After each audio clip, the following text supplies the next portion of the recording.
व्याख्यानमालेचं शताब्दी वर्षातलं आजचं 21वं पुष्प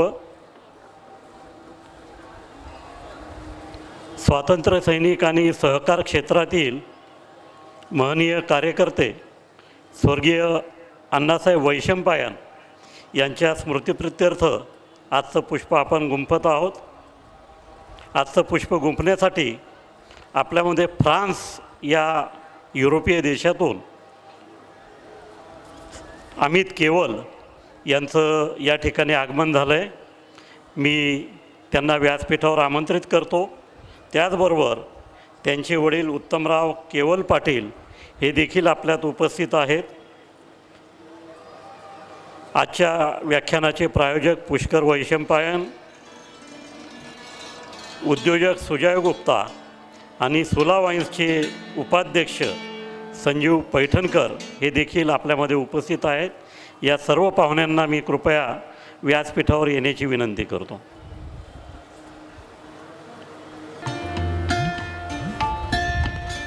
रोजच्याप्रमाणे आपण प्रारंभी व्याख्यानमालेच्या शताब्दी वर्षाची वाटचाल दर्शविणारी चित्रफित या ठिकाणी बघूया. गोदातीरी ज्ञान पर्वणी घेऊन उत्सव आला. गोदातीरी ज्ञान पर्वणी घेऊन उत्सव आला. वसंत व्याख्यानमाला ही वसंत व्याख्यानमाला. वसंत व्याख्यानमाला आली वसंत व्याख्यानमाला. मुहूर्त मेढम गोरानडे न्यायमूर्तींनी रोवली. जोड त्याला वझेराव साहेबांची मग लाभली. कुसुमांच्या या गावामध्ये कुसुमांच्या या गावामध्ये ज्ञान यज्ञ पेटला. कुसुमांच्या या गावामध्ये ज्ञान यज्ञ पेटला. वसंत व्याख्यानमाला ही वसंत व्याख्यानमाला. वसंत व्याख्यानमाला आली वसंत व्याख्यानमाला. पुष्प गुंफिले सुंदर पहिले वाचस्पती भिडेनी. ज्ञान कुंभ तो प्राशन केला पुण्यवान लोकांनी. परंपरेला जगद्गुरूंचा परंपरेला जगद्गुरूंचा आशीर्वाद लाभला. परंपरेला जगद्गुरूंचा आशीर्वाद लाभला. वसंत व्याख्यानमाला ही वसंत व्याख्यानमाला. वसंत व्याख्यानमाला आली वसंत व्याख्यानमाला.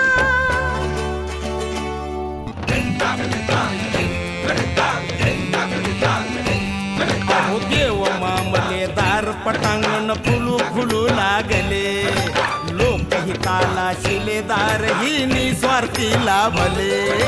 खडतर होता मार्ग तरी पण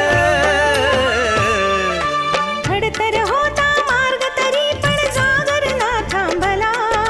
खडतर होता मार्ग तरी पण जागर ना थांबला. वसंत व्याख्यानमाला ही वसंत व्याख्यानमाला. वसंत व्याख्यानमाला आली वसंत व्याख्यानमाला. गांधी नेहरू सरोजिनी अंधोंडो केशव कर्वे. स्वप्न दिले स्वातंत्र्यवीरांनी स्वतंत्रतेचे नवे. स्वरलतिकेचा स्वरसागर हा. स्वरलतिकेचा स्वरसागर श्री गोदेला भेटला. वसंत व्याख्यानमाला ही वसंत व्याख्यानमाला. वसंत व्याख्यानमाला आली वसंत व्याख्यानमाला. आचार्यात्रे हिंदुहृदय सम्राट धडाडून गेले. विचारवंतांच्या प्रतिभेचे दर्शन येथे घडले. प्रबोधनाच्या नव्या युगाचा प्रबोधनाच्या नव्या युगाचा पुरस्कार हा झाला. प्रबोधनाच्या नव्या युगाचा पुरस्कार हा झाला. वसंत व्याख्यानमाला ही वसंत व्याख्यानमाला. वसंत व्याख्यानमाला आली वसंत व्याख्यानमाला.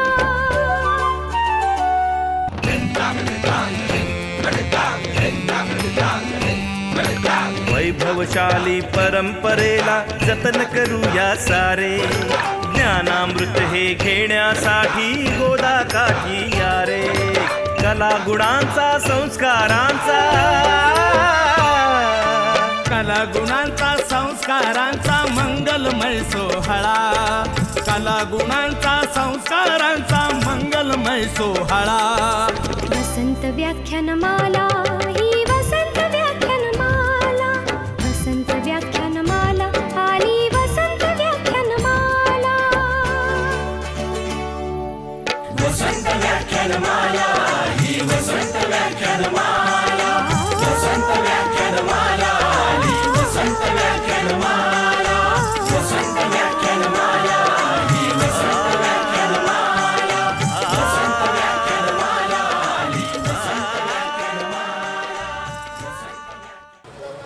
वसन व्याख्यानमालेचं आजचं पुष्प स्वर्गीय अण्णासाहेब वैशंपायन यांच्या स्मृतिप्रित्यर्थ गुंफण्यात येत आहे. मी सर्व पाहुण्यांना विनंती करतो, प्रारंभी आपण स्वर्गीय अण्णासाहेब वैशंपायन यांच्या प्रतिमेचं पूजन करावं.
स्वर्गीय अण्णासाहेब वैशंपायन यांच्या जीवनकार्याचा परिचय आपण चित्रफितेद्वारे या ठिकाणी बघूया.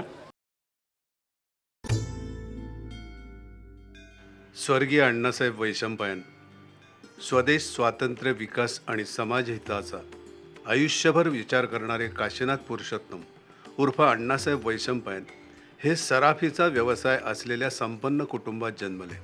शालेय शिक्षण नाशिकला पूर्ण झाल्यावर त्यांनी मुंबईच्या डॉवर्स कॉलेजमधून व्यापार आणि उद्योग व्यवस्थापनाचा अभ्यासक्रम पूर्ण केला. स्वातंत्र्यपूर्व काळातील देशातील वातावरण अस्वस्थ करणारे होते. सभाबंदीचा आदेश झुगारून त्यांनी सभा घेतली. त्यासाठी त्यांनी कारावासही भोगला. गांधीजींच्या विचारांची छाप त्यांच्या मनात खोलवर रुजलेली असल्यामुळे ते स्वतः सूत कातायचे आणि खादीचे कपडेच वापरायचे. स्वातंत्र्यप्राप्तीनंतर ते काँग्रेसच्या विचारसरणीशी बांधील राहिले आणि त्यांनी विकास कार्याचा ध्यास घेतला. शहर आणि जिल्ह्याच्या दृष्टीने अर्थ, शिक्षण, उद्योग, समाज सुधारणा या क्षेत्रात त्यांनी बहुमोल कामगिरी केली. नाशिक जिल्हा मध्यवर्ती सहकारी बँक आणि नामको बँक स्थापण्यात त्यांचे पायाभूत प्रयत्न होते. नाशिकला औद्योगिक वसाहत व्हावी म्हणून त्यांनी गायरान ट्रस्टची विशाल जागा मिळवून दिली.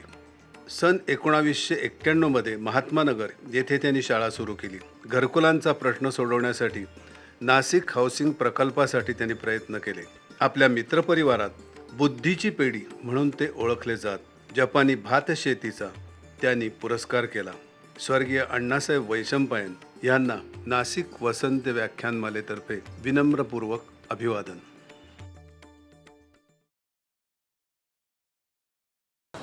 व्याख्यानमालेचं आजचं हे 22वे पुष्प एका वेगळ्या विषयावर आपण आयोजित केलेलं आहे.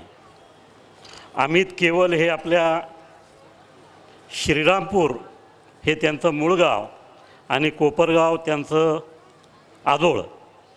मात्र त्यांचा व्यावसायिक जी काही कारकीर्द आहे ती फ्रान्स या देशामध्ये गेलेली आहे आणि वाईन उद्योगाला मार्गदर्शन करण्याची महत्त्वपूर्ण कामगिरी अमित केवल हे करत आहेत. वाईन ॲट 9 भारतीय वाईन उद्योगाला आकार देणारे 9 बदल असा विषय आपण या ठिकाणी ठेवलेला आहे. हा विषय ठेवल्यानंतर काही लोकांनी थोडं आश्चर्यही व्यक्त केलं की वसन व्याख्यानमालेत हा विषय कसा होऊ शकतो.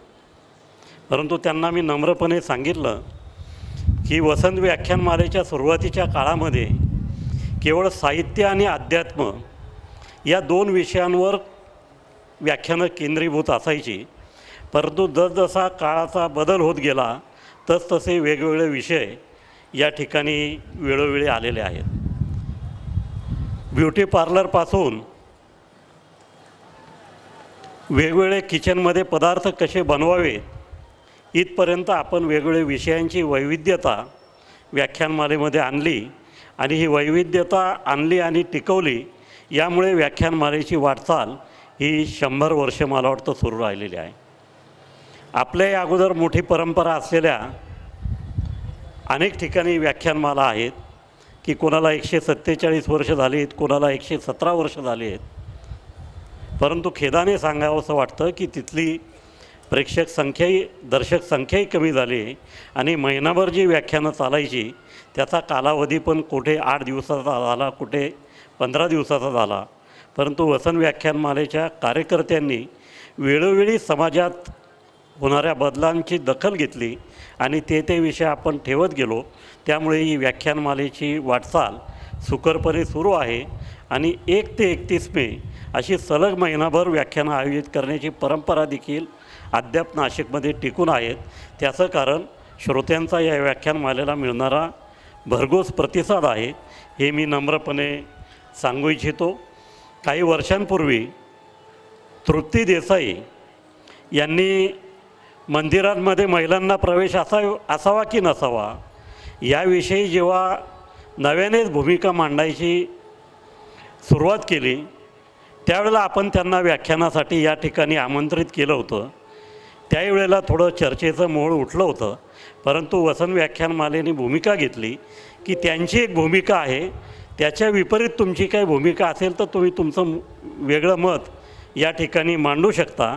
कारण वसन व्याख्यानमाला ही कोणत्याही विशिष्ट विचाराला बांधील अशी नाही.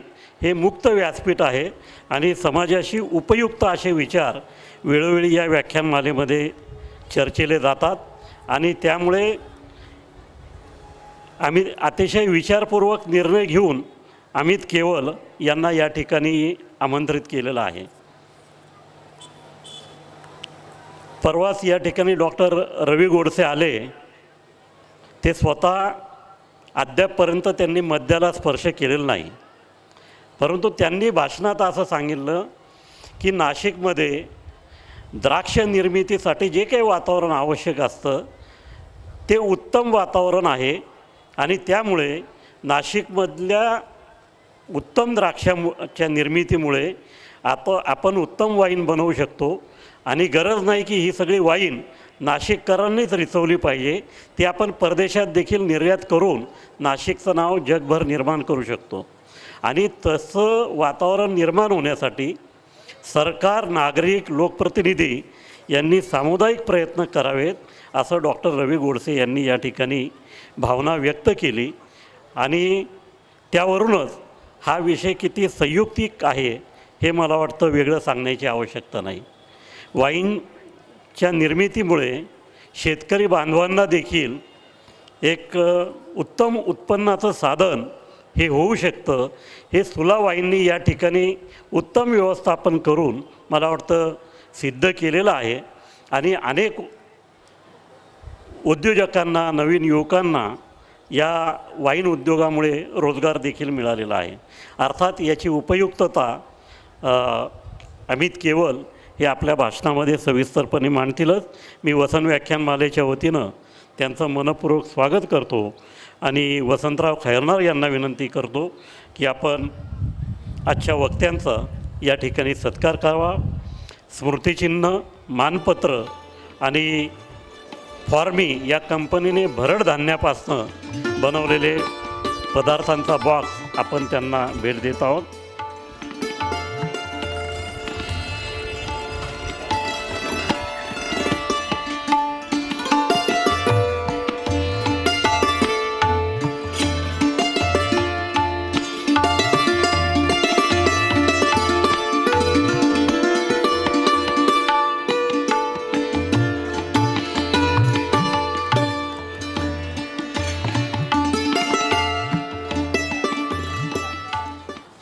आपल्यामध्ये असंच एक खूप नाशिककरांना अभिमान वाटावा असं एक व्यक्तिमत्व उभं आहे, ते म्हणजे आमचे मित्र सुजय गुप्ता.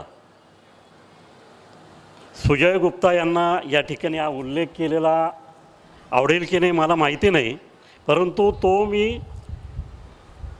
एक पॉझिटिव्ह या अँगलने उल्लेख करतो आहे की सुजय गुप्ता एका गोळे कॉलनीतल्या हॉटेलमध्ये प्रारंभीच्या काळामध्ये वेटर म्हणून काम करत होते. आज नाशिककरांनाच नव्हे तर विदेशातल्या देखील पाहुण्यांना ज्या हॉटेलची भुरळ पडलेली आहे ते कोर्ट यार्ड मॅरिएट या हॉटेलचे ते मालक आहेत. आज जे माणूस संघर्ष करत चिकाटीने प्रामाणिकपणे काम करत राहिला तर कुठून कुठपर्यंत पोहोचू शकतो याचं उत्तम उदाहरण आहे आपले सुजय गुप्ता. त्यांचा सत्कार करण्यासाठी मी आमचे पदाधिकारी ॲडव्होकेट कांतीलाल तातेड यांना आमंत्रित करतो.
शताब्दी वर्ष असल्यामुळे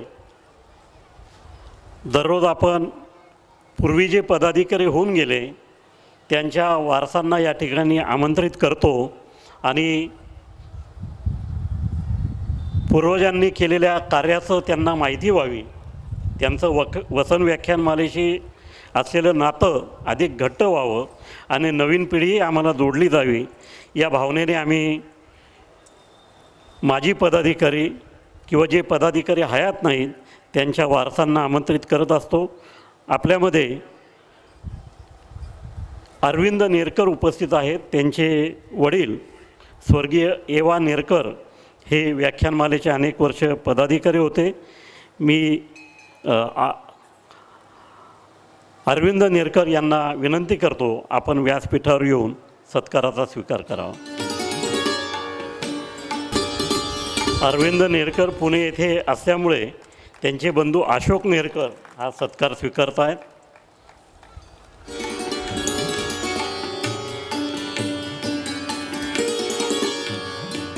शताब्दी वर्षानिमित्त आपण दररोज वेगवेगळ्या शाळेच्या विद्यार्थ्यांना आमंत्रित करून त्यांच्या नृत्याविष्काराचा आनंद घेतो.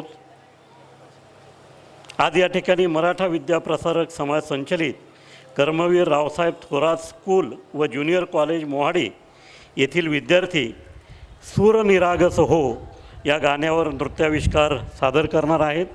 मी त्यांना व्यासपीठावर आमंत्रित करतो. मुख्याध्यापक अडसरे सर, नृत्य दिग्दर्शक प्रदीप गोराडे, मार्गदर्शक शिक्षक प्रदीप एकनाथ जाधव, DK पागेरे आणि उजरे मॅडम यांचं या विद्यार्थ्यांना मार्गदर्शन लाभलेलं आहे. आता आपण काही क्षणात या विद्यार्थ्यांच्या नृत्याविष्काराचा आनंद घेऊया.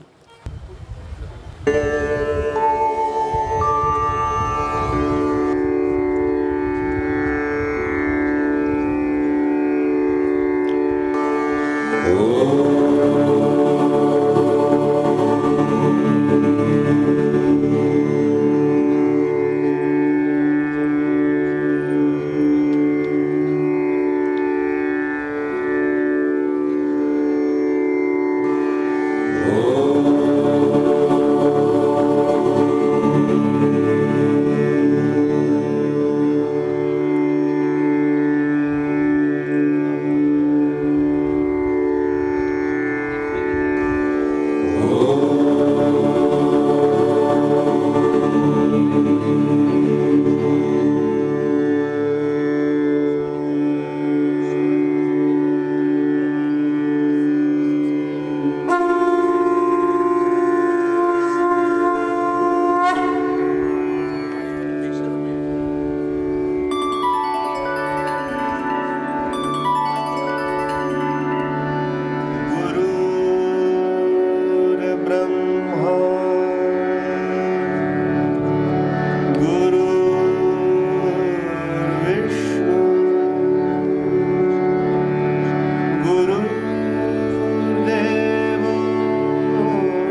अतिशय सुंदर नृत्याविष्कार मोहाडीच्या या विद्यार्थ्यांनी आपल्यासमोर सादर केला आहे. मी अमित केवल आणि सर्व पाहुण्यांना विनंती करतो, आपण या विद्यार्थ्यांचा प्रमाणपत्र देऊन सत्कार करावा आणि त्यांच्या नृत्याविष्काराचं कौतुक करावं.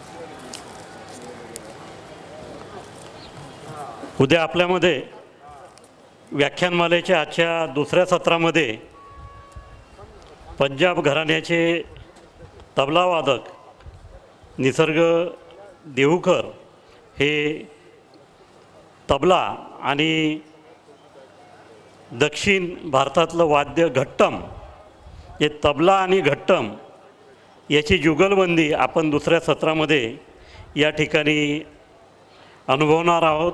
स्वामीनाथन जयरामन हे घट्टम या ठिकाणी वाजवणार आहेत आणि निसर्ग देहूकर तबल्यावर आपला कलाविष्कार दाखवणार आहेत.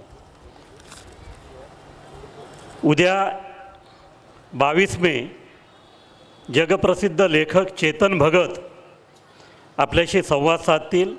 जीवनातील ध्येय गाठण्यासाठी युवकांपुढील आव्हाने असा त्यांचा भाषणाचा विषय आहे.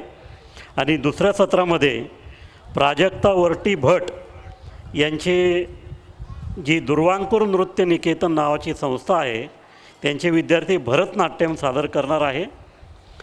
23 मे रोजी अमेरिका येथून डॉक्टर चंद्रशेखर चव्हाण येणार आहेत. नेत्र आणि दृष्टी हा त्यांच्या भाषणाचा विषय आहे. चंद्रशेखर चव्हाणांचं वैशिष्ट्य सांगायचं झालं तर त्यांच्याकडे 1 नाही 2 नाही तब्बल 5 पेटंट आहेत आणि त्यापैकी 1 पेटंट अमेरिकेला त्यांनी द्यावं यासाठी अमेरिकेच्या राष्ट्राध्यक्षांनी त्यांना चहासाठी आमंत्रित केलं होतं. चव्हाण त्यांचा चहा प्यायले परंतु पेटंट काही त्यांनी दिलं नाही. दुसऱ्या सत्रामध्ये प्रसाद गोखले हे जगजित सिंह यांच्या अविस्मरणीय गझल आपल्यासमोर सादर करणार आहेत. 24 मे रोजी जर्मनी येथून भरत गीते हे आपल्याशी संवाद साधतील. ते शस्त्रास्त्र निर्मितीच्या व्यवसायामध्ये आहे आणि जगभरात शस्त्रास्त्र पुरवत असतात.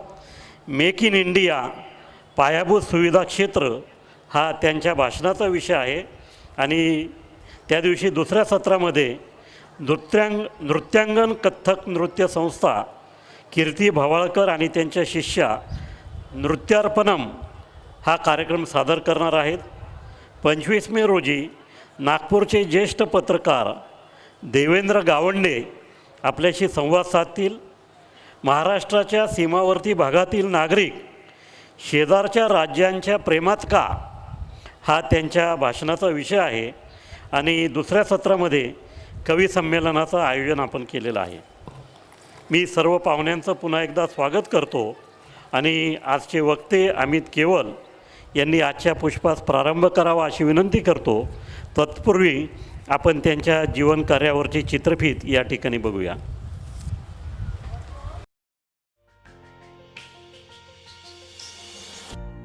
श्री अमित केवल हे व्यवसायानं अल्कोहोल टेक्नॉलॉजिस्ट आहेत आणि त्यांना वाईन बनवण्याची आवड आहे. यामुळे ते भारतातील वाईन कॅपिटल असलेल्या नाशिकसाठी एक सुयोग्य असं व्यक्तिमत्व ठरतात. फ्रान्समधल्या बोर्दो इथून जेव्हा त्यांनी ऑनोलॉजी आणि व्हिटिकल्चरचा अभ्यास केला तेव्हा त्यांना वाईन मेकिंगची आवड निर्माण झाली. भारतात वाईन मॅच्युरेशनची संकल्पना आणण्याच्या दृष्टिकोनातून त्यांनी 2007मध्ये कौटुंबिक उपक्रम ओकवूड वाईन यार्ड्सची स्थापना केली. अमितजी केवल हे भारतात योग्य प्रकारच्या वाईन संस्कृतीचा प्रचार करतायत. फक्त 1 दिवसाची कौटुंबिक सहल या पलीकडे जाऊन वाईन पर्यटन या कन्सेप्टचा विचार करणं जास्त महत्त्वाचं आहे असा युक्तिवाद अमितजी करतात. त्यांच्या मते वाईन टेस्टिंग, वाईन शिष्टाचार आणि द्राक्ष शेती यावर भर दिला पाहिजे. श्री अमित केवल नाशिकला भारताची वाईन कॅपिटल मानतात आणि त्यांच्या मते या व्यवसायात द्राक्ष उत्पादन, तरुणांसाठी रोजगार आणि निर्यातीची प्रचंड अशी क्षमता आहे.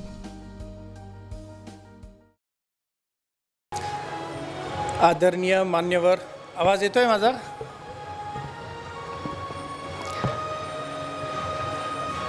आणि माझ्या मित्र आणि भगिनींनो, शेवटपर्यंत सगळ्यांना व्यवस्थित आवाज येतोय ना? आज मला इथे उभे राहून वाईन ॲट 9 हा विषय सादर करण्याकरता वसंत व्याख्यानमाला यांनी निमंत्रित केलं, त्याकरता मी त्यांचा आभारी आहे. नाशिकसारख्या पवित्र सिटीमध्ये, शहरामध्ये येऊन वाईन आणि गोदावरीच्या किनाऱ्याला उभा राहून वाईनबद्दल चर्चा करणे याकरता मला चान्स मिळाला, म्हणून मी ते माझं भाग्य मानतो ॲक्च्युली. कारण नाशिक हे धार्मिक शहर आहे. इथे आपलं कुंभमेळा होतो दरवर्षानी, देवाचं पूजन होतं.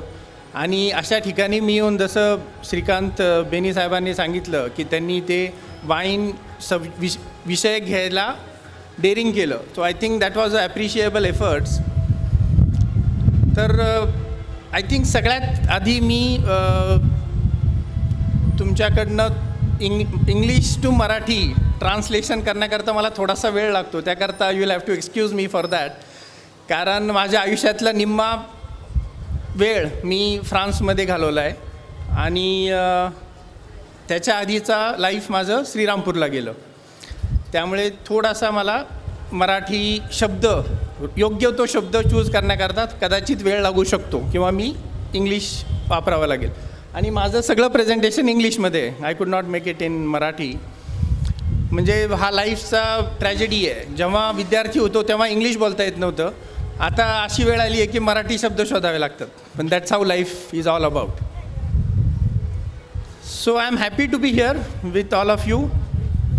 आणि वाईन ॲक्च्युली हा फार मोठा विषय आहे आणि गेली 15 वर्ष 20 वर्ष भारताने जी काही प्रगती केली आहे वाईन क्षेत्रामध्ये, त्याच्यात आम्ही इन्स्ट्रुमेंटल आहोत, both in terms of academy, in terms of profession.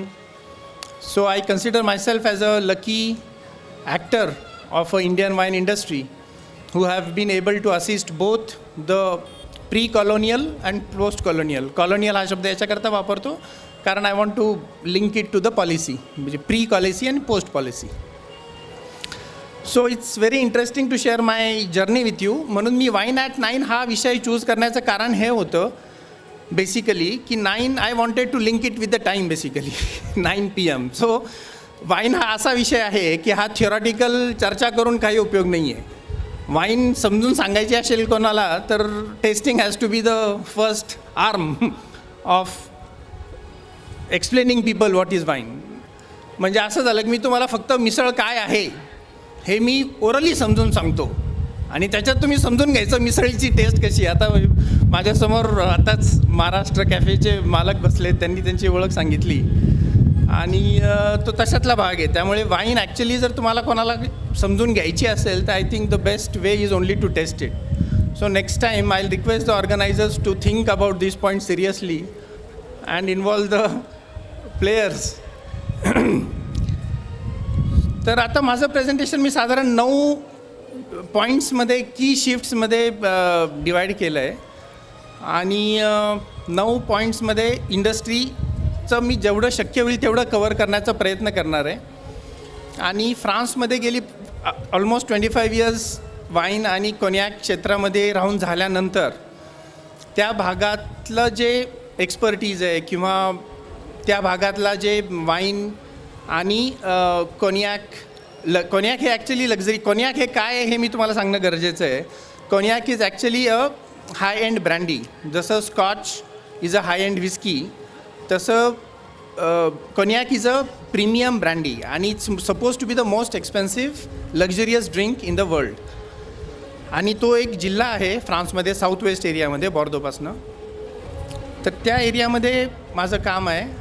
तर मी माझं प्रेझेंटेशन थोडक्यात हिस्ट्री, प्रेझेंट सिच्युएशन आणि फ्युचर अशा याच्यामध्ये डिवाईड करून सांगणार आहे. So I will start with the history of the industry. So I am myself Amit Keval. माझा जन्म कोपरगावला झाला आणि मी श्रीरामपूरला माझं ग्रॅज्युएशन पूर्ण केलं. माझे वडील श्री उत्तमराव केवल, ज्यांना तुम्ही आता स्टेजवर बघितलं, ते गेली 50 वर्ष लिकर फील्डमध्ये काम करत आहेत.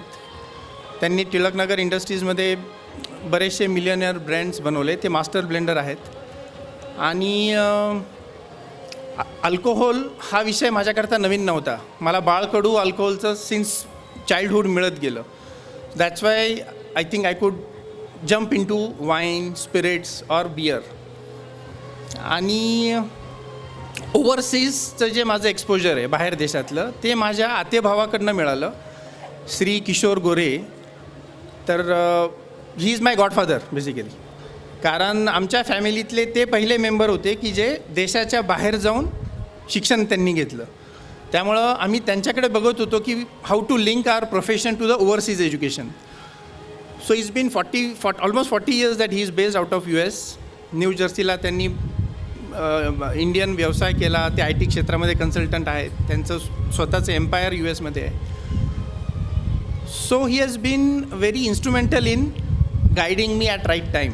So that has been my past family members who supported. आणि फ्रेंड्स पण होते. MBA मी पुण्यातनं केलं. Alcohol technology Vasantdada sugar institute मांजरीतनं केलं. आणि त्याच्यानंतर मी एका united distillers and vintners UDV ह्या कंपनीकरता मार्केटिंगचा जॉब करत होतो. आणि तो जॉब करत असताना माझ्या हे लक्षात आलं की there is nothing more fascinating than making the product you are trying to sell. म्हणजे जसा एखादा ऑटोमोबाईल इंजिनियर MBA झाल्यानंतर जर कार विकायला गेला तर it will be the most easiest job for him to actually sell what he is learn how to make it. मग तीच फिलॉसॉफी विचार करून मी म्हटलं की I learn wine making so that I can sell wine. कारण I did my MBA in marketing. So wine making हा माझा त्या इंटेन्शननी जाण्याचा उद्देश होता. कारण माझ्या फॅमिलीमध्ये तसं वाईन मेकिंग ॲज सच कुणी केलं नव्हतं. पापा वॉज अ ब्लेंडर आणि डिस्टिलर. तर तो उद्देश घेऊन मग मी नंतर टेक्निकल फील्डमध्ये परत आलो. आणि माझा जॉब सोडून मग मी फ्रान्सला 99-2000 गेलो. आणि तिथे मी वाईन मेकिंग शिकलो. शिकल्यानंतर इंटर्नशिप केली. इंटर्नशिप केल्यानंतर जिथे माझा प्रोजेक्ट झाला त्या ठिकाणी त्या ओनरने मला जॉब ऑफर केला. तो जॉब मी केला. आणि त्या काळात भारतामध्ये पर्टिक्युलरली महाराष्ट्रामध्ये वाईन मुवमेंट्स चालू झाली. तेव्हा WMDC म्हणजे MIDCची जी एक विंग आहे त्यांच्याबरोबर आम्ही खूप क्लोजली काम करून वाईन पॉलिसी घडवण्यामध्ये बरेचसे हातभार आमचा लागला. त्याकरता मी स्वतःला खूप लकी समजतो. आणि त्याच्यानंतर मग वाईन पॉलिसी आली. त्याच्यानंतर बऱ्याचशा 2 वाईन पार्क डिसाईड झाल्या. सांगलीला एक आणि विंचूरला एक. नंतर वाईन इंडस्ट्री चालू झाली. खूप फार्मर्सनी वाईन टाकली. इंटेन्शन पॉलिसीचं चांगलं होतं. सगळ्यांचं चांगलं होतं. That's how the growth started basically. 2000-2001 नंतर सुला वायनरी 97च्या आसपास आली. त्याच्या आधी इंडेज वायनरी होती, शातो इंडेज नारायणगावला. आणि बँगलोरला ग्रोवर विनयार्ड्स होते. हे असे. आणि त्याच्या आधी माधवराव मोरे साहेबांनी शॅम्पेन पिम्पेन म्हणून तो प्रोजेक्ट आणला होता कोऑपरेटिव्ह बेसिसवर. हे असे फिंगरवर मोजण्यासारखे 4-5 प्रोजेक्ट्स होते बिफोर द वाईन पॉलिसी. आणि वाईन पॉलिसीनंतर जवळजवळ 50-60 वायनऱ्या चालू झाल्या. आणि आता प्रेझेंटेशनमध्ये I will cover the present and the future part of it. So आज 2008 मी श्रीरामपूरला ओकवूड विनयार्ड्स हे एक छोटं प्रोजेक्ट चालू केला. कारण एल्वाज दु व्हां म्हणजे ज्याच्यामध्ये मॅच्युरेशन ऑफ वाईन होती तो प्रोजेक्ट मी भारतामध्ये आणण्याचा प्रयत्न केला. कारण त्यावेळेस असं होत होतं की सगळेजणं ब्रँडिंगमध्ये जात होते. प्रोडक्शनमध्ये जास्त लोक नव्हते. Making reasonably good quality of wine was a challenge. Those who were doing good wines were selling under their own brand. So the independent brand ओनर्सकडे लिक्विड नव्हतं चांगल्या क्वालिटीचं. म्हणून मी maturation of wine in barrels हा concept भारतामध्ये आणून ती बल्क वाईन ब्रँड ओनर्सला द्यायची, म्हणून मग ते नाव ओकवूड, कारण ओकवूडशिवाय मॅच्युरेशन होत नाही वाईनचं. तर तो प्रोजेक्ट चालू केल्यानंतर 2007-08पासून आम्ही ते काम करतो आहोत. आम्ही वाईन एक्सपोर्ट करतो UK ला. Basically export is my main market UK मध्ये. आणि इंडिपेंडंट ब्रँड्स आम्ही बनवून देतो लोकांना. तिथे सोल्ट्री ब्रँड आहे, ताजमहल वाईन आहे, असे 3-4 ब्रँड्स आम्ही इम्पोर्टर्सचे बनवून UK मध्ये दिले आहेत. आणि 2016मध्ये आम्ही आमचं डोमेस्टिक हे चालू केलं sales. Then we realised how difficult it is to actually brand wine. So म्हणजे ओकवूडचा मी उल्लेख इथं जेव्हा गरज होईल तेव्हाच करेल, because as a owner of Oakwood I know the difficulties other wineries faced. आणि त्याच्यामध्ये शासनाने काय मदत केली, त्याचा फायदा आम्हाला कसा झाला, त्याचा मी इथे उल्लेख 100% करणार आहे. आणि future of the wine industry I think म्हणजे पास्ट केला, प्रेझेंट केला, आणि आता फ्युचरचं थोडक्यात सांगायचं म्हणजे रिसंटली आपण चायनालासुद्धा पॉप्युलेशनमध्ये ओव्हरटेक केलं आहे. मला माहीत नाही आपण टाळ्या वाजवायला पाहिजे की नाही वाजवायला पाहिजे, परंतु that's the fact. Today we are much more than China. So that has now become a strength to some extent, कारण middle class population of India is the biggest in the world now. त्यामुळे the spending power of Indians is much more than anyone else in the world. Now that attracts lot of industry, that attracts lot of capital, that attracts lot of money. आणि देशाचा GDP हा पैशावर ठरवला जातो, फायनान्सवर ठरवला जातो, इकॉनॉमीवर ठरवला जातो. आता मेक इन इंडिया आपल्या माननीय नरेंद्र मोदी साहेबांनी, पंतप्रधान जे आहेत त्यांनी राबवला. त्यामुळे make in India, wines which are made in India have lot of potential. For two reasons, because since last 15 years, 20 years, we have been continuously working on the quality, and I am happy to say that सुला झालं, ग्रोवर झालं, इंडेज झालं, Oakwood झालं, किंवा बऱ्याचशा वायनरीजला international क्वालिटीचे awards मिळाले आहेत. आणि इंटरनॅशनल कंपन्यांनीसुद्धा नाशिक जिल्ह्यामध्ये डायरेक्ट इन्व्हेस्टमेंट करून प्रोजेक्ट्स आणले आहेत. So you have multinationals who have started investing in Nashik, which is a very good sign. कारण multinationals are needed for a growth of the industry. Recently सुलानी IPO file केला, successful झाला, खूप छान त्यांची shares किंमत त्यांना मिळाली आणि त्याची ग्रोथ होती आहे. So this also is a positive sign that the industry is doing well. आता ही इंडस्ट्री शेतकरी बेस्ड आहे, ॲग्री बेस्ड इंडस्ट्री आहे, हे आपल्याला विसरता कामा नाही. नाशिक जिल्हा हा द्राक्षाकरता फेमस आहे. Table grapes, I think we have something like, recently someone told me 2 lakh acre द्राक्ष आपण नाशिक जिल्ह्यामध्ये उत्पन्न करतो. आणि त्यापैकी I think Sahyadri farms is one of the biggest exporter recently, who have, त्यांना अवॉर्ड पण मिळालं एक 2-3 महिन्यापूर्वी. सो सांगायचा उद्देश असा आहे की प्रोड्युसिंग कॅपॅसिटी आपल्या जिल्ह्यात आहे. आणि जेव्हा आपण टेबल ग्रेप्स चांगले बनवू शकतो, तर वाईन व्हरायटीचे ग्रेप्ससुद्धा इथे चांगले बनवू शकतात. हे ऑलरेडी गेली 10, 15, 20 वर्षाच्या एक्सपेरिमेंटनंतर प्रूव्ह झालेलं आहे. त्यामुळे मी त्या डिटेल्समध्ये पुढच्या फाईल्समध्ये येणार आहे. आय विश माझं प्रेझेंटेशन 50 मिनटाच्या आसपास संपेल. 50 मिनटं ते 60 मिनटाच्या पुढे मी जाणार नाही, कारण मी ते सुरुवातीला जसं म्हटलं, wine is a very broad topic, आणि यांनी मला सगळं वाईन कवर करायला सांगितलं 1 तासात, which is not practically possible. म्हणून I will try to take the examples as and when needed and make you a journey through the wine industry. So let's start the presentation. History, I think I covered. Major shifts I am going to cover, and future potentials. Before we start, मी कॉन्याकमध्ये आहे हे मी तुम्हाला सांगितलं. आज महाराष्ट्रामध्ये approximately 80 वायनऱ्याज licence आहेत. Around 80, might be 72, 74 और 62. आणि त्यापैकी भारतामध्ये आय थिंक ओव्हरऑल 114 की 115 वायनरीज आहे. त्यापैकी जर 80 वायनऱ्या महाराष्ट्रामध्ये आहे, this is a clear cut indication की Maharashtra is the leader in wine making and we all should be proud of it. In Maharashtra, Nasik is 95% of the wine production. त्याच्यामुळे Nashik is the wine undisputed wine capital. त्यामुळे जसं doctor Ravi गोडसेंनी सांगितलं की he being a US invitee was very happy, कारण तिथे नापा valley, California वगैरे वगैरे सगळ्या वाईन्स ते बघून बघून परेशान झालेले असतात. तर इथे येऊन नाशिकमधली वाईन घ्यायची. We are all excited about the म्हणजे इंटरनॅशनल ट्रॅव्हलरला नाशिकमधली वाईन टेस्ट करणं हे itself is a big experience. त्याच्याकरता शासन, प्रोड्युसर्स, नाशिकमधले सिटिझन यांचा सगळ्यांचा एक सिम्बायोटिक रिलेशनशिप आणि त्यांचा एक रोल जबाबदारीचा खूप मोठा आहे.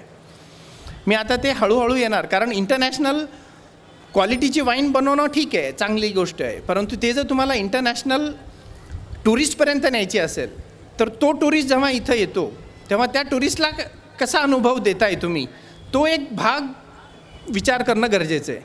आज मी काही इंटरनॅशनल टुरिस्टशी बोललो तर ते म्हणाले की सगळं छान आहे, सगळं छान आहे, परंतु मला खूप त्रास झाला माझ्या म्हणजे काही बेसिक गोष्टींकरता I had to struggle, I had to do this. म्हणजे infrastructure wise, I am not talking about the dust part or pollution part of it. Infrastructure wise किंवा accessibility towards the vineyards was a issue because the roads were not in place. when they went to visit they had issues, hygiene issues. तर जिथे government I think can play role आणि गव्हर्नमेंटनी त्यांचं जरी काम केलं तरी I think we will be more than fortunate. आणि गव्हर्नमेंटचा रोल हा आहे की बाबा इन्फ्रास्ट्रक्चर तुम्ही प्रोव्हाइड करून द्या. All we are asking for is the right infrastructure. त्यामुळे I think as compared to the European experience, युरोपमध्ये ह्या गोष्टी सांगण्याची मागण्याची गरज नाही पडत. त्यांना ही एक बेसिक नीड आहे हे समजूनच ते ती इंडस्ट्री. आज मी कोण्याक रिजनमध्ये आहे तर तिथे घरोघरी वायनरी आणि डिस्लरी आहे. तर तिथे सगळी पोल्युशन किंवा सगळ्या गोष्टींची सोय त्यांनी करून दिलेली आहे शासनाने ऑलरेडी आम्हाला बाय डिफॉल्ट. त्यामुळं मी ॲज अ बिझनेसमॅन मला जास्त काही कष्ट घ्यावे लागत नाहीत तिथे डिस्टिलरी टाकण्याकरता, वायनरी टाकण्याकरता. भारतामध्ये जर टाकायचं असेल तर आता वाईन पॉलिसी आल्यापासून सगळ्या गोष्टी खूप सोप्या झाल्या आहेत. कलेक्टर 1 विंडो क्लिअरन्स देतात. पोल्युशन डिपार्टमेंटसुद्धा कम्पॅरेटिव्हली वाईन इंडस्ट्री करता कन्सिडर्ड हे आहेत. परंतु प्रोडक्शन करून हे संपणार नाही. आपल्याला मार्केटिंग, ब्रँडिंग आणि सेल्स आणि कन्झ्युमर बिहेवियर. आणि consumer behaviour I think is a matter of time. सगळ्या लोकांना हे समजणं गरजेचं आहे की बाबा वाईन हे काय आहे, वाईन ही कशी पिली पाहिजे, वाईन आणि दारूमध्ये काय फरक आहे. आता माझ्या इंटरव्ह्यू विश्वास रेडिओचे श्रुती ठाकूर त्यांनी घेतली, रुचिता ठाकूर. तर त्यांनी मला सांगितलं, आज 4:30ला ती लाईव्ह पण झाली दुपारी, तर त्यांनी त्या विचारला की बाबा वाईन आणि दारू याच्यात काय फरक आहे. म्हटलं दारू ही वाईन ही दारू कन्सिडर केली जाते, हाच एक मेजर प्रॉब्लेम आहे मला बेसिकली. आणि मी प्रत्येक प्रेझेंटेशनमध्ये सांगतो की वाईन हे दारू नाही आहे. You separate wine from daru altogether. Both are totally different thing. मला फार वाईट वाटतं कोणी वाईन दारू म्हटलं तर, कारण माझा फार जिव्हाळ्याचा विषय हा. आणि कोणतीही गोष्ट एक्झॅजरेशन केली तर तिथे प्रॉब्लेम आहे. तुम्ही 5 लिटर दूध जरी पिलात तरी तुम्हाला त्रास होणार आहे, किंवा 10 मिसळ खाल्ल्या तरीसुद्धा इश्यू आहेच आहेत. त्यामुळे अति तिथे माती ही नवीन प्रोवर्ब नाही आहे आपल्याकरता. So we have to be reasonable. आज भारताचं प्रोडक्शन आहे भारताचं वाईन प्रोडक्शन आहे 3.5 करोड लिटर.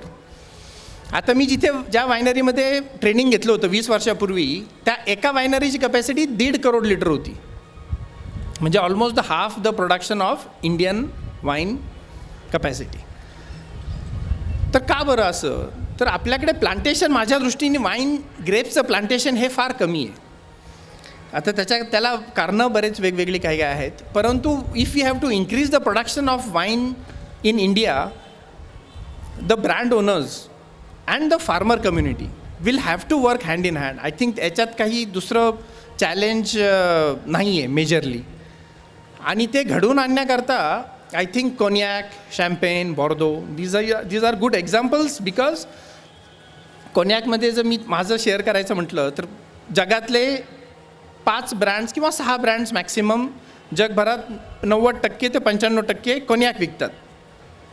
5च कंपन्याज आहेत आणि त्यांना सपोर्ट करणारे 8,000 ते 10,000 शेतकरी आहेत फ्रान्समध्ये, कोनियाक जिल्ह्यामध्ये. आणि प्रत्येक शेतकरीचा कॉन्ट्रॅक्ट ह्या 6-7 कंपन्यांबरोबर, 5-6 कंपन्यांबरोबर आहे. तर हे रिलेशनशिप गेली 100 वर्ष, 150 वर्षापासून आहे. मग त्याच्यात त्यांना अप्स अँड डाऊन्स नाही आलेत का? आलेत. परंतु बोथ ब्रँड ओनर नोज की ही cannot work without the Grover, the liquid जो बनवतो, ग्रेप ग्रोवर म्हणा, फार्मर म्हणा, आणि फार्मर नोज की ही cannot work without the brand owner. त्यामुळे मला हे सिम्बायोटिक रिलेशनशिप किती महत्त्वाचं आहे आणि किती, ठीक आहे चॅलेंजिंग असू शकतं, 100% असणार आहे, परंतु त्याच्याशिवाय पर्याय नाही आहे. If you have to take this production from 3 crore liters to 20 crores, I think we'll have to increase the grape production for wine variety. त्याच्यामुळे माझ्या मते हा फार महत्त्वाचा विषय आपण लक्षात घेतला पाहिजे. दुसरं इंटरेस्टिंग टॉपिक आहे 10% CAGR growth in last 3 years, which is very rare in industry. आज GDP ग्रोथ निगेटिव्हमध्ये होती युरोपमध्ये, फ्रान्समध्ये पर्टिक्युलरली काही वर्षापूर्वी निगेटिव्ह ग्रोथ होती. निगेटिव्ह ग्रोथ म्हणजे काही बोलण्यात अर्थच नाही आहे. म्हणजे जसे बँकेमध्ये सुद्धा तिथे इंटरेस्ट जो असतो, आज जेव्हा भारतामध्ये जर तुम्ही लोन घेतलं तर तुम्ही इंटरेस्ट देऊन लोन घेता. फ्रान्समध्ये एक काळ असा होता की जिथे इंटरेस्ट रेट निगेटिव्हमध्ये होते. म्हणजे नक्की काय समजायचं की लोन घेतलं तर बँक आम्हाला पैसे देईल का? तर नाही, इट रिमेन्स 0, म्हणजे ऑलमोस्ट 0, 0.1, 0.2 अशा पर्सेंटेजवर लोन मिळत होते.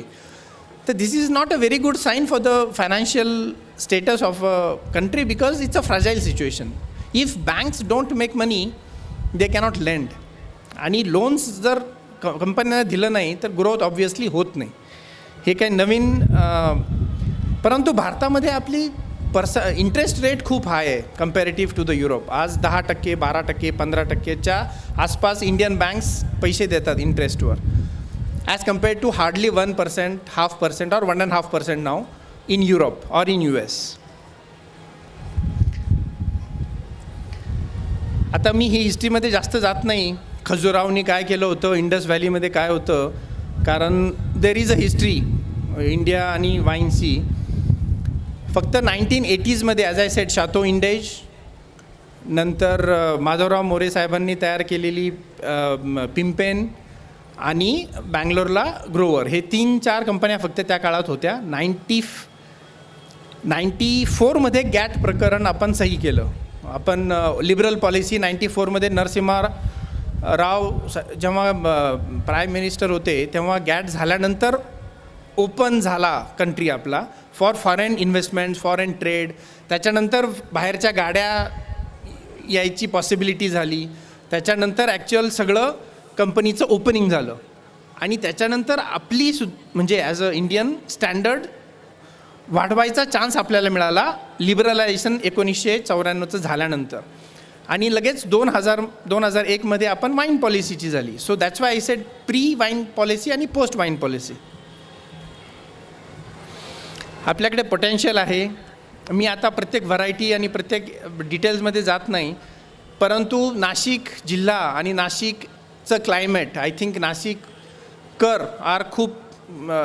आर व्हेरी हॅपी किंवा लकी की तुम्हाला हा मायक्रो क्लायमेट मिळाला आहे ह्या जिल्ह्याकरता, जिथे तुम्ही इतके सुंदर द्राक्ष मिळू शकता की जिथे सकाळचं temperature is very low, in the afternoon you get enough sunlight to mature your grapes, and evenings or nights are cooler. So this is very favorable climate for the plants, the vineyards to grow. Wine production process techniques, I think हा technical विषय consumer समोर I don't think it's very interesting. Wine styles and consumption. आता मी air इंडियानी आलो आणि air इंडियानी येत असताना मी तिला विचारलं एअर होस्टेसला, ती मला म्हणाली वाईन घेणार का? म्हटलं हो घेणार. म्हटलं कोणती वाईन आहे? म्हणे रेड आहे आणि व्हाईट आहे. म्हटलं रेड आणि व्हाईट सोडून दुसरं काही नाही आहे का? म्हणे नाही. म्हणे नक्की काय पाहिजे तुम्हाला? म्हटलं मला रेड वाईनमध्ये काय सांगा, ती अपेक्षित आहे तुमच्याकडनं. You as a air crew किंवा air staff are suppose to know and give the right information to a consumer who is asking you what wines are you serving. मी तेच जर एअर फ्रान्सचं फ्लाईट घेतलं असतं तर ती मला म्हणाली असते की सर, मी तिला म्हटलं असतं काय वाईन आहे तुझ्याकडे. ती म्हटली असते माझ्याकडे मेर्लो आहे, कॅबर्ने आहे आणि शिराज आहे. तुम्हाला तिघांपैकी कोणती हवी आहे. तिने फक्त रेड आणि व्हाईटवर नसती राहिली. So that's the difference of staff in air India आणि एअर फ्रान्स. तर आता एअर इंडियाचा स्टाफ मोठा आहे, ते सर्व करतात, हे सगळं आहे. परंतु we as a industry professionals will have to train the people in the trade and ensure that they give right know. आता फ्रेंच लेडीला जर सांगितलं की रेड आणि व्हाईट आहे तर ती ते रिप्लाय नाही एक्सपेक्ट करत. ती विचार करत असते की मी ठीक आहे चिकन खाती आहे तर मला चिकनबरोबर कॅबर्ने आवडेल किंवा शिराज आवडेल. रेड आणि व्हाईट ऑब्व्हियसली तिला हे माहिती आहे की मी व्हाईट वाईन नाही घेणार चिकनबरोबर, कारण तिला ते फूड पेअरिंगचं ज्ञान आहे. पण मग आपल्या प्रोफेशनल लोकांना तरी ते फूड पेअरिंग आणि व्हरायटलचं ज्ञान मिळून त्यांनी पुढे पास ऑन केलं पाहिजे. त्यामुळं we as a industry professionals have huge responsibility on our shoulders to pass on the knowledge. Training is a very important factor. Global recognitions, accolades मी ऑलरेडी सांगितले की आपल्या ती भीती जी आहे जी 20 वर्षापूर्वी होती मनामध्ये की आपले चांगली आहे का वाईन, मग त्या फॉरेनरनी जर आवडली त्याला तर ती चांगली असेल, हे सगळं संपलं आहे आता. आज मी इंडियन वाईन पॅरिसमध्ये, UK मध्ये, न्यू जर्सी, न्यूयॉर्कमध्ये नेऊन त्यांच्या टेबलवर ठेवून त्यांच्या लोकल वाईनबरोबर टेस्टिंग करायला मला अजिबात कधी लाज नाही वाटत. उलट मी चॅलेंज देतो त्यांना की तुम्ही ती वाईन आणि ही वाईन टेस्ट करून मला सांगा तुम्हाला काय आवडते. 20 वर्षापूर्वी मी विचार करायचो की मी कोणती बॉटल आणतोय, ती टेस्ट पास करेल का टेस्टिंगची. ती भीती आता गेली 20 वर्षामध्ये संपून गेली, कारण we have exceeded that quality standards. त्यामुळे आपल्यात पोटेन्शियल आहे, we need to tap it properly. आणि नाशिकमध्ये मला वाटतं की ह्यूज पोटेन्शियल आहे, कारण निश आहे. नाशिक जिल्हा हा छोटा जिल्हा आहे तसं बघितलं तर, आणि पोटेन्शियल खूप आहे. कारण का की टेबल ग्रेप्सचं तुम्ही बघा, जर 2 लाख एकर प्लांटेशन फक्त टेबल ग्रेप्सचं होऊ शकतं तर वाईनमध्ये किती आहे आज. त्याच्या माझ्या मते 5%सुद्धा आपलं वाईनचं प्लांटेशन नाही आहे. त्याच्यामुळे wine grape plantation I think is a important topic which the farmer should be involved in. आणि we as a winery professional should make that will get moving, because without that it's not possible. जसं साखर कारखाना, ऊस नसला तर साखर कारखाना टाकून उपयोग आहे का काही. This is the same equation here. Without wine grapes there is no point in putting up a winery. So these are the basic 9 shifts I am going to focus on. Key demographic change. आता हे सगळे मला म्हणजे आयोजकांनी सांगितलं की तुम्ही मराठीमध्ये बोला, कारण आमचे समोरचे जे श्रोते आहेत त्यांना मराठी समजेल. परंतु आता डेमोग्राफी हे मराठीत कसं सांगता येईल हे मी दुपारपासून विचार करतो आहे, मला काही सुचलं नाही अजून. So changing demography for me is very simple. की जे यंग मुलं आहेत, जे IT प्रोफेशनल्स आहेत, आज त्यांचं वय आहे साधारण 25 ते 35-40. तो हे जे 15 वर्षाचं जे पॉप्युलेशन आहे त्याला डेमोग्राफी म्हणतात, आणि ते भारतामध्ये खूप मोठं आहे. आणि IT म्हटलं की आपल्याला इझिली कळतं की त्याचा पगार 50,000, 80,000, 1 लाख, 1.5 लाख, 100% असणार. आणि ते पैसे असल्यानंतर तो काय ते सगळे सेविंग नाही करत. तो रेस्टॉरंटमध्ये जातो, जेवतो, खातो, पितो आणि परत येतो. हे विकेंडला आता मी नाशिकमध्ये 2 दिवसापासून बघतो आहे, जे डायनामिझम मला नाशिकमध्ये वाटतं आहे that is changed dramatically. Today the professionals, I spoke to executive chef हॉटेलमधलं, स्पेशली मी त्यांची अपॉइंटमेंट घेऊन बोललो की बाबा तू काय काय कुक करतो, कोणते कोणते प्लेट्स करतो आणि त्यांची किमती किती आहेत, because that gives me idea की what is the demand from public. So he is very gaga about it. तो आता माझ्या बँगलोरमध्ये पण काही इन्व्हेस्टमेंट आहे मायक्रो ब्रिवरीमध्ये, तर मी त्याला सांगत होतो की मायक्रो ब्रिवरी बँगलोरला खूप चांगली चालती. तो म्हणे सर इकडे पुण्यामध्ये people are starving for it. नाशिकमध्ये this can be a very good thing. So there is a potential for Nashik. आणि नाशिक हे एक आता खूप टुरिझमच्या दृष्टीने वाढतं शहर आहे. त्याच्यामुळे माझ्या मते जर इंडस्ट्रीनी ते सिरियसली घेतलं, फार्मर कम्युनिटीनी सिरियसली घेतलं आणि शासनाने पाहिजे ते योग्य उपलब्ध करून दिलं, तर I think as a association, as a team we have a huge potential. There is no two way about it. Growing wine culture तर ग्रोईंग वाईन कल्चर म्हणजे हे दारू आणि वाईन हाच मेन प्रॉब्लेम आहे आपल्याकडं. म्हणजे ते जोपर्यंत बाटली संपत नाही तोपर्यंत उठायचं नाही, किंवा दारू चढत नाही. मी एक बाटली पिली, तू अर्धाच पिली, मग मी एक पिली तर मग तरी चालतोय मी. हे जे काही सगळे स्टुपिड अनेक्डोट्स आहेत, that is I think timepass म्हणून ठीक आहे, परंतु there is no logic to it. मला आता MBA करत असताना काही काही मित्र म्हणायचे की मला विस्की फक्त चढती, रम नाही चढत, किंवा वोडका चढती, जिन नाही चढत. म्हटलं हा सगळा तुझा भ्रम आहे. मी as a engineer of wine किंवा स्पिरिट्स, जेवढं अल्कोहोल पर्सेंटेज विस्कीमध्ये आहे तेवढंच अल्कोहोल पर्सेंटेज रममध्ये आहे, तेवढंच अल्कोहोल पर्सेंटेज वोडकामध्ये आहे, आणि जिनमध्ये तेवढंच आहे. आणि ते तुझं इंटेकवर आहे. तू इंटेक 42.8% भारतामध्ये अलाउड आहे एक्साईज नॉर्म्सप्रमाणे विस्कीचं.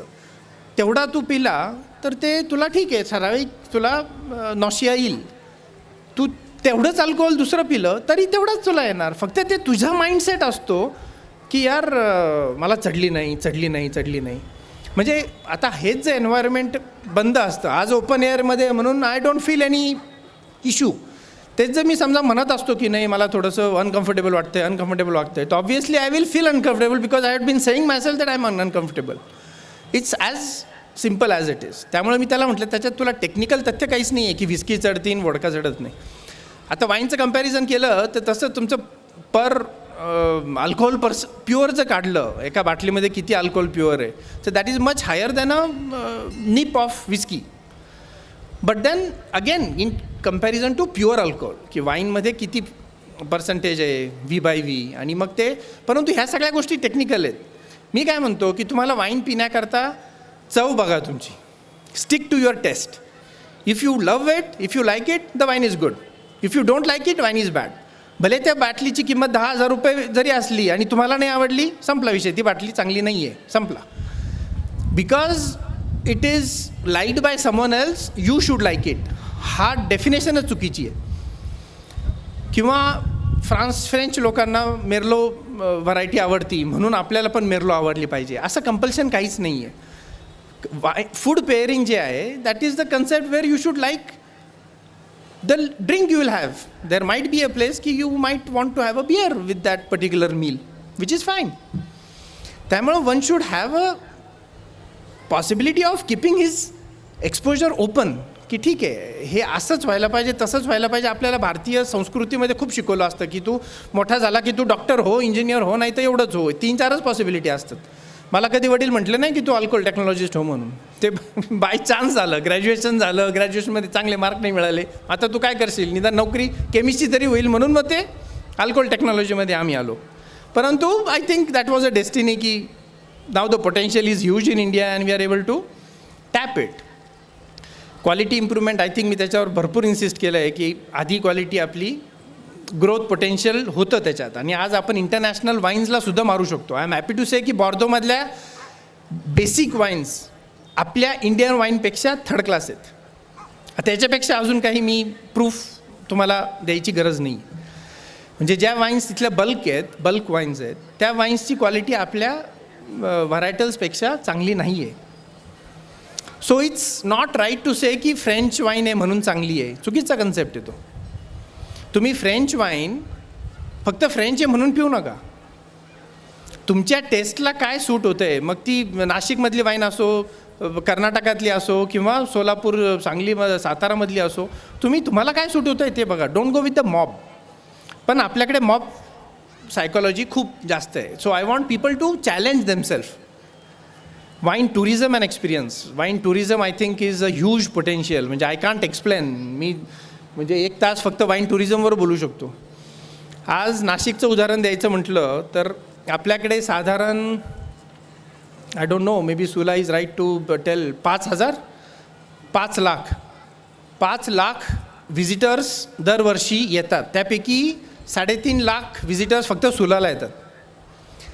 आणि त्यांची बॅलन्स शीट मी मागची बघितली तर जवळजवळ 50 ते 60 करोडचा टर्नओव्हर फक्त त्यांच्या दुकानातून करतात, which is a very good and happy news म्हणता येईल त्यांच्या इन्व्हेस्टर्सला सुलाच्या. कारण का की ते सगळं कॅश सेल आहे तिथे. आणि ही वाईन टुरिझममुळं फक्त शक्य झालं आहे. लोक त्यांची स्वतःचा खर्च करून तिथपर्यंत येतात, तिथे बसून वाईन कन्झ्युम करतात, कॅश पेमेंट देतात आणि निघून जातात आनंदी होऊन. रेग्युलर जो कन्व्हेन्शनल डिस्ट्रीब्युशन चॅनल आहे त्याच्यामध्ये वायनरी डिस्ट्रीब्युटरला माल देते, डिस्ट्रीब्युटर गोडाऊनमधून रिटेलरला माल जातो किंवा हॉटेल परमिट रूमला जातो, तिथून पुढं कन्झ्युमरला दिला जातो. ह्या सगळ्या प्रोसेसला 2 महिने, 6 महिने, वर्षभरसुद्धा लागू शकतो. त्याच्यामध्ये वाईन कशी स्टोअर केली आहे, कुठे स्टोअर केली, काय स्टोअर केली, हे सगळे चॅलेंजेस आहेत सप्लाय चेनमध्ये भारतामध्ये. म्हणून इंडियन वायनरीजला, नाशिकमधल्या वायनरीजला मी सांगू इच्छितो की तुम्ही रिटेल सेलला जेवढं शक्य होईल तेवढं प्रमोट करा. तुम्ही तुमचा रिटेल सेल वाढवला तर that's a cash coming in on daily basis which can improve your cash flow to a large extent. आणि that Sula has already proved it. So why should you invent a circle which is already proved? Follow them blindly. कशाला तुम्ही एक्सपेरिमेंटेशनच्या भानगडीत पडता. आणि गुजरात हा dry state आहे, लोक शिर्डीला येतात, शिर्डीवरून जाताना दिंडोरी भागातनं जातात. जरी ड्राय स्टेट आहे म्हणून तिथं विकता येत नाही ऑफिशियली, परंतु जाताना जे काही कोटा असेल, पॉसिबिलिटी असेल ते घेऊन जातात वाईन जाताना. म्हणून मला वाटतं की बुवा आपण टुरिझम हे निग्लेक्ट न करता जेवढं शक्य होईल तेवढं प्रमोट करावं. शासनाशी बोलून बसून जे काही आपले टुरिझम मिनिस्टर असतील त्यांच्याशी चर्चा करून वाईन इंडस्ट्री करता आपल्याला काय अजून हे करता येईल, इन्फ्रास्ट्रक्चर डेव्हलप करता येईल ते बघायला पाहिजे in terms of branding. I think we should have a centre where all the winery should put their wines and get all the visitors to that centre for that matter. आणि प्रत्येक वायनरीने तिथे ठेवायचं आहे, आपले ब्रँड्स ठेवायचे, टेस्टिंगला पण ठेवा आणि विकायला पण ठेवा. Let it be a small producer जो 20,000 लिटर वाईन बनवतो and let it be Sula who is the biggest winery. Let them have a common platform where you can retail the wine to a consumer. Let the consumer decide if you wants to buy Sula और छोटा producer of 20,000 litres ज्याची 5 acre क्षेत्र आहे आणि त्याच्यात त्यांनी winery टाकली आहे. लेट्स असे बरेचसे डोक्यामध्ये आहेत पॉईंट्स जे वाईन टुरिझम आणि गव्हर्नमेंट पॉलिसीमध्ये कवर करता येतील. Government policy I should thank the Maharashtra government. 2000पासनं महाराष्ट्रामध्ये आपण ही पॉलिसी राबवली. आपण वाईनमध्ये 0 टॅक्सेशन केलं, वाईनला टॅक्स काहीच नाही आहे, एक्साईज ड्युटी नाही आहे. आणि ही पॉलिसी युरोपपेक्षा ॲग्रेसिव्ह पॉलिसी आहे. युरोपमध्ये सुद्धा काही सेंट्स युरोचे टॅक्स घेतला जातो बल्क वाईनवर किंवा बॉटल वाईनवर. तर तो इथं महाराष्ट्र गव्हर्नमेंटनी 0 केला आहे ॲब्सोल्युटली. आणि वॅटची सुद्धा बेनिफिट वायनरींना दिलं आहे. 20 वर्षाचा तो करार होता आणि आता आम्ही गव्हर्नमेंटला प्रेझेंटेशन देऊन आय एम कॉन्फिडंट की परत ते रिन्यू करून देतील. कारण याच्यामध्ये शेतकरी खूप जवळचा लिंक्ड आहे. आणि सांगितल्याप्रमाणे शेतकऱ्याचं मूल्यांकन वाढणं किंवा व्हॅल्यू ॲडिशन होणं of grapes is the important factor in this entire supply chain. जेव्हा द्राक्षाचे भाव वाढून शेतकऱ्याला मिळतील तेव्हा तो सधन होईल, तेव्हा तो खुश होईल आणि ते पैसे परत नाशिकच्या बाजारपेठेत खर्च करू शकेल. आणि त्याला पैसे कधी वायनरी देऊ शकेल जेव्हा त्यांचं माल विकला जाऊ शकेल, योग्य किमतीत विकला जाऊ शकेल. आणि त्याच्याकरता सेल टॅक्सचं बेनिफिट वायनरीजला दिलं होतं जेणेकरून ते पास ऑन करून शेतकऱ्याचं बेनिफिट होईल. तर आय एम शुअर की as a association we are working on it आणि तेही आम्हाला मिळू शकेल. अपार्ट फ्रॉम दॅट टुरिझमवर थोडंसं अजून काम करण्याचं पॉसिबिलिटी आहे. आणि इन्फ्रास्ट्रक्चर डेव्हलपमेंट नाशिक जिल्ह्याकरता मी परत इन्सिस्ट करेल की शासनाने आपलं इन्फ्रास्ट्रक्चरवर थोडंसं फोकस करून जर नाशिक करता जर इंटरनॅशनल टुरिस्ट करता, आता धार्मिक कॅपिटल आहे, आध्यात्मिक कॅपिटल आपलं आहे नाशिक. इथं कुंभमेळा होतो, बाकीचे सगळे होतात. त्या कुंभमेळ्याच्या वेळेससुद्धा इंटरनॅशनल व्हिजिटर्स खूप येतात, परंतु त्यांची पाहिजे तशी इंटरनॅशनल स्टँडर्ड्सप्रमाणे काळजी घेतली गेली पाहिजे. आपण आणतो त्यांना आणि इथं सोडून देतो. दिवसभर ते बिचारे शौचालय शोधत असतात, कुठं जाऊ कुठं जाऊ कुठं जाऊ. आणि भारतीय आपण तिथं जाऊन कुठं पण मोकळं होऊन जातो, विषय मिटून चालायला लागतो. तर हा एक्सचेंज चुकीचा आहे. तुम्हाला जे इंटरनॅशनल क्वालिटी पाहिजेल आहे तर you should give them infrastructure, क्वालिटीचं infrastructure also. So it works both hand in hand. International collaborations, जसं मी आधी सांगितलं की इंटरनॅशनल कंपन्या ज्यांचे सगळ्या जगामध्ये वायनरीज आहेत त्यांनी नाशिकमध्ये इन्व्हेस्टमेंट केली आहे. That is a very good sign. की का बरं इन्व्हेस्टमेंट केली? बिकॉज दे आर कन्व्हिन्स्ड की Nashik is the future Bordeaux of India.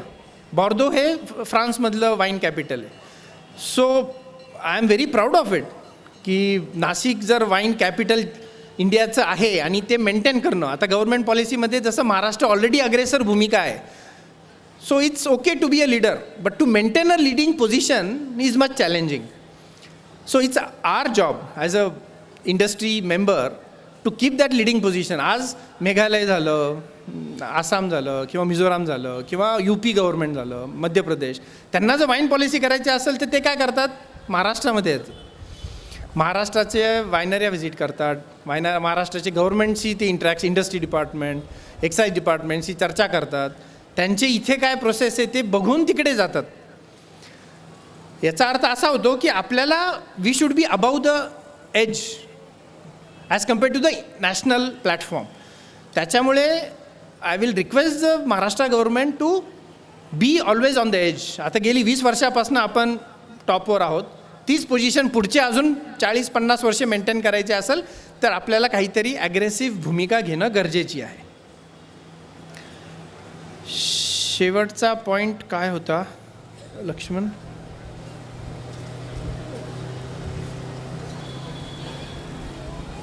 Retail and distribution.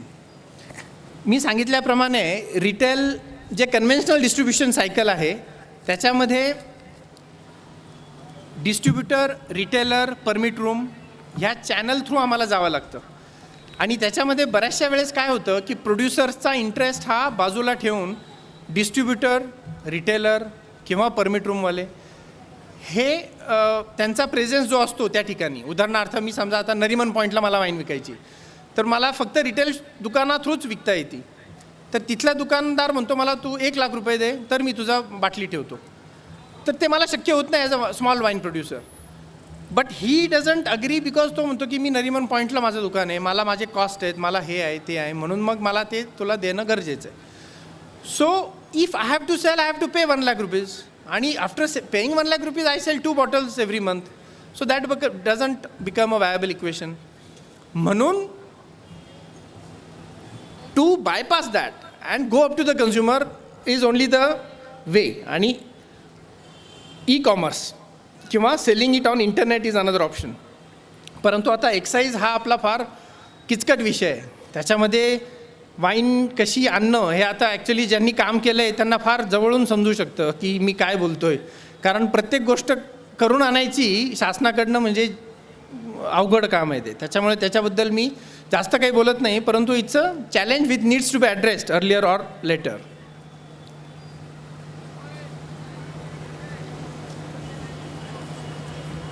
शेवटचे 2 पॉईंट एक्सपोर्ट पोटेन्शियल आणि टेक्नॉलॉजी ॲडव्हान्समेंट. तर export potential I think is huge.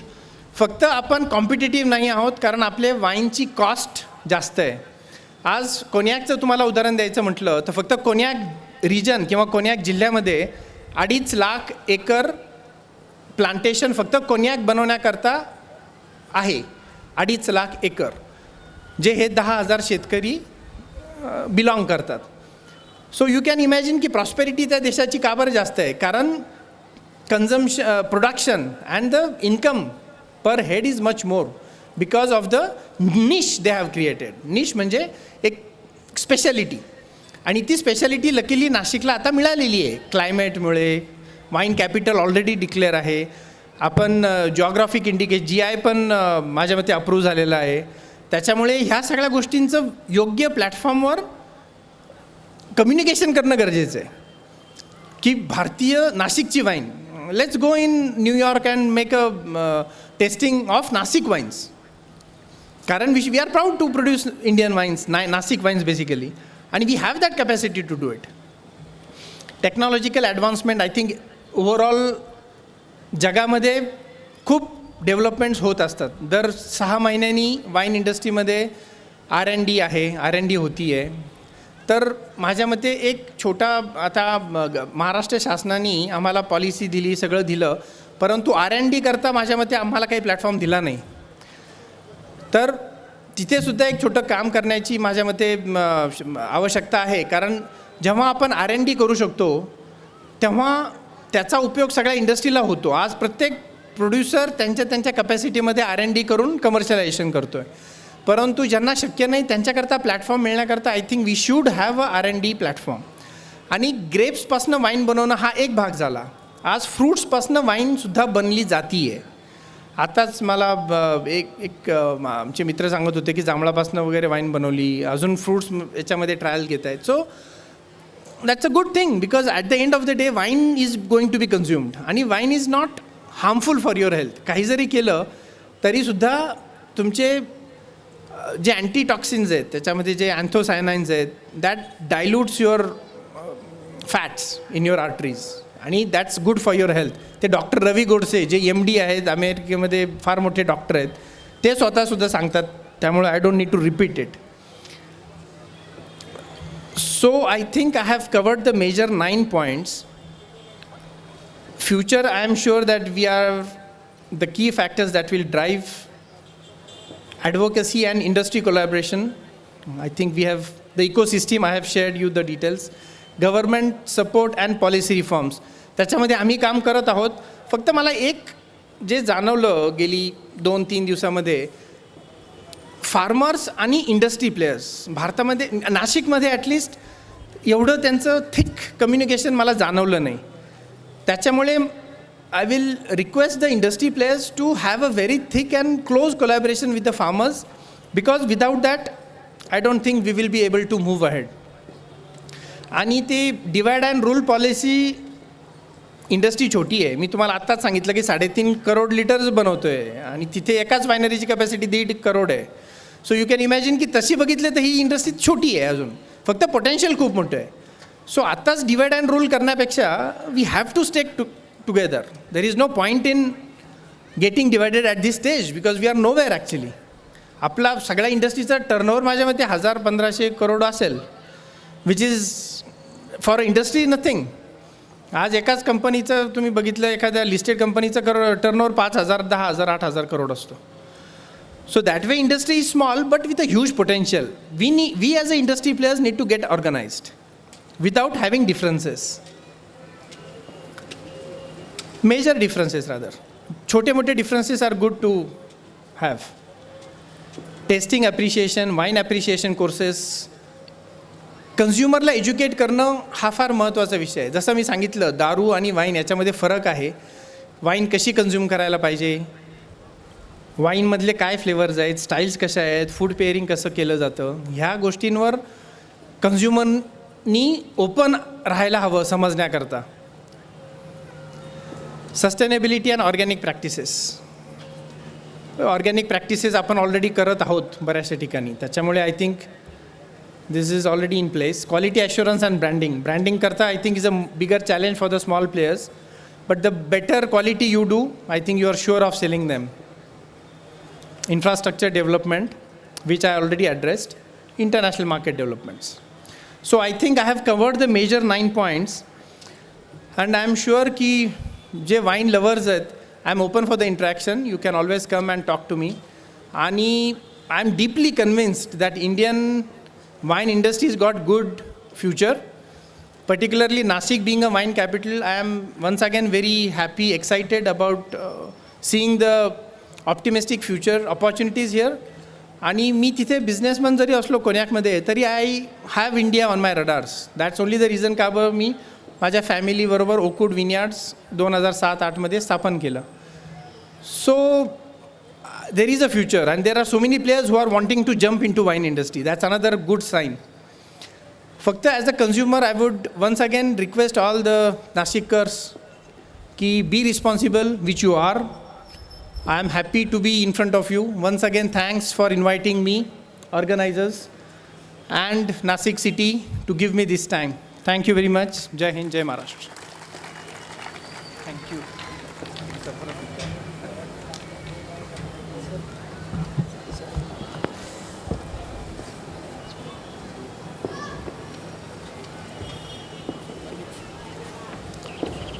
Amit केवल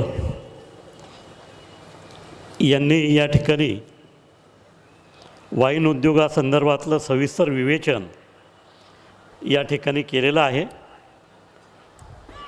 भविष्य काळाच्या दृष्टीने वाईन उद्योग कसा विस्तारित होऊ शकतो याची देखील सविस्तर माहिती त्यांनी आपल्यापुढे दिलेली आहे. हा एक वेगळा विषय आहे, काळाला धरून विषय आहे आणि निश्चितपणे तो भविष्य काळामध्ये नाशिककरांना उपयुक्त ठरेल असा मला विश्वास वाटतो. मी अमित केवल या ठिकाणी आले आणि आपल्याशी संवाद साधला त्याबद्दल व्याख्यानमालेच्या वतीनं त्यांचे आभार मानतो.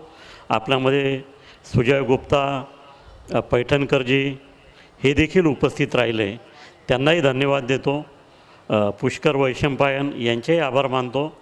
आता आपण व्याख्यानाच्या नंतर देखील आज एक वेगळा विषय ठेवला आहे, तबला आणि घट्टम, जे उत्तर भारतीय वाद्य आणि दक्षिण भारतीय वाद्य यांच्यातली जुगलबंदी आपण अनुभवणार आहोत. या ठिकाणी मी पुन्हा एकदा अमित केवल यांना धन्यवाद देतो.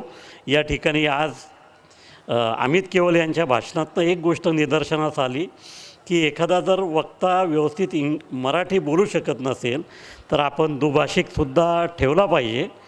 तर ते अगोदर थोडी त्यांनी कल्पना दिली असती तर आपण इथे भाषांतर करणारा व्यक्ती देखील आमंत्रित करू शकलो असतो.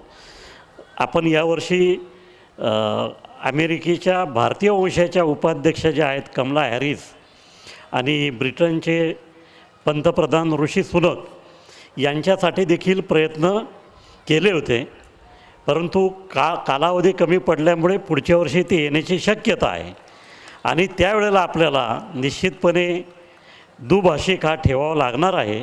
त्याची रंगीत तालीम कदाचित आज होऊ शकली असती असं मला वाटतं. आपल्यापैकी आता घरोघरी आपण जरी मराठीचा किती गौरव करत असलो तरी आपली मुलं नातवंड हे इंग्लिश मिडियममध्ये जात असतात आणि घरामध्ये आपल्या काहीसं इंग्लिश वातावरण असतं.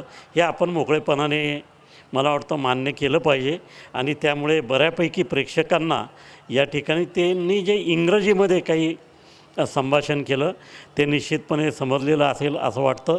मला या ठिकाणी आमचे ओम श्रीवास्तव सांगत होते की अनेक श्रोत्यांनी हे आम्हाला व्याख्यान यूट्यूबवर कोणत्या लिंकवर ऐकता येईल याची अनेक युवकांनी चौकशी केली.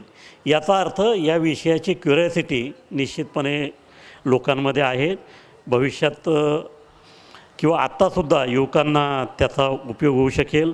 या ठिकाणी आमचे मित्र जे पूर्वी वरिष्ठ पोलीस निरीक्षक म्हणून काम करत होते ते अनिल जगताप आणि वहिनीसाहेब देखील उपस्थित आहेत, त्यांचे आभार मानतो.